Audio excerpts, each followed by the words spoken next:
بسم اللہ الرحمن الرحیم۔ السلام علیکم ورحمۃ اللہ وبرکاتہ۔ آپ دیکھ رہے ہیں ہمارا چینل اردو حکایات۔ آج کی اس ویڈیو میں ہم انسانی اعضاء کے تنازع کے بارے میں ایک حکایت بیان کریں گے۔ آپ سب سے درخواست ہے کہ اس ویڈیو کو دیکھنے سے پہلے ہمارے اس چینل کو لائک اور سبسکرائب کر دیں تاکہ ہمارے نوٹیفیکیشن بر وقت آپ تک پہنچ سکیں۔ کہتے ہیں کہ ایک بار انسانی جسم میں تنازع رونما ہو گیا۔ جب معدے کا نظام بگڑا تو باقی تمام انسانی اعضاء نے بھی بغاوت کر دی۔ کہنے لگے کہ معدہ مفت خور ہے۔ تمام اعضاء اس سے لاپرواہی کا اظہار کرنے لگے۔ سب نے کہا کہ یہ ہمارے ساتھ زیادتی ہے اور سراسر ناانصافی ہے کہ معدہ بس کھاتا رہتا ہے اور ہم سب کو کام کرنا پڑتا ہے۔ معدہ کاہلوں کی طرح پڑا رہتا ہے اور اس کو ہماری کوئی پرواہ نہیں ہے۔ وہ تو بھول کر بھی کوئی کام نہیں کرتا اور جب بھی کھانے کی کوئی بات آتی ہے تو سب کچھ اس کو مل جاتا ہے۔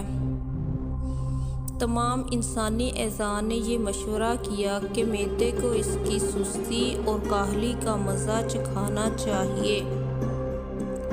پاؤں نے کہا، میں چلوں گا نہیں۔ ہاتھ نے کہا، میں کوئی چیز پکڑنے کے لیے آگے نہیں بڑھوں گا۔ منہ نے کہا، میں کھانے کے لیے کبھی نہیں کھلوں گا۔ دانتوں نے بھی صاف صاف کہہ دیا کہ ہم چبائیں گے نہیں۔ ابھی آدھا مہینہ ہی گزرا تھا کہ تمام اعضاء کا برا حال ہو گیا اور تمام اعضاء بے ہوش ہونے لگے۔ معدے کو جب غذا پہنچنی بند ہو گئی تو اس نے کام کرنا چھوڑ دیا۔ نتیجتاً تمام اعضاء بھی سست پڑ گئے، بالآخر کمزور ہونے لگے۔ ہاتھوں کی طاقت ختم ہو گئی کہ وہ بھی پکڑ نہیں سکتے۔ منہ کی طاقت بھی جاتی رہی۔ بالآخر جب گزارا نہ ہو پایا تو سب نے درخواست کی اور یہ سمجھوتا کر لیا۔ پھر سب اعضاء نے بلا عذر کام کرنا شروع کر دیا اور پہلے کی طرح پھر معدے کو خوراک پہنچنے لگی، کیونکہ معدے کی صحت اور بحالی کے بغیر انسان کے بدن کے کسی حصے کی صحت اور بحالی ممکن نہیں ہے۔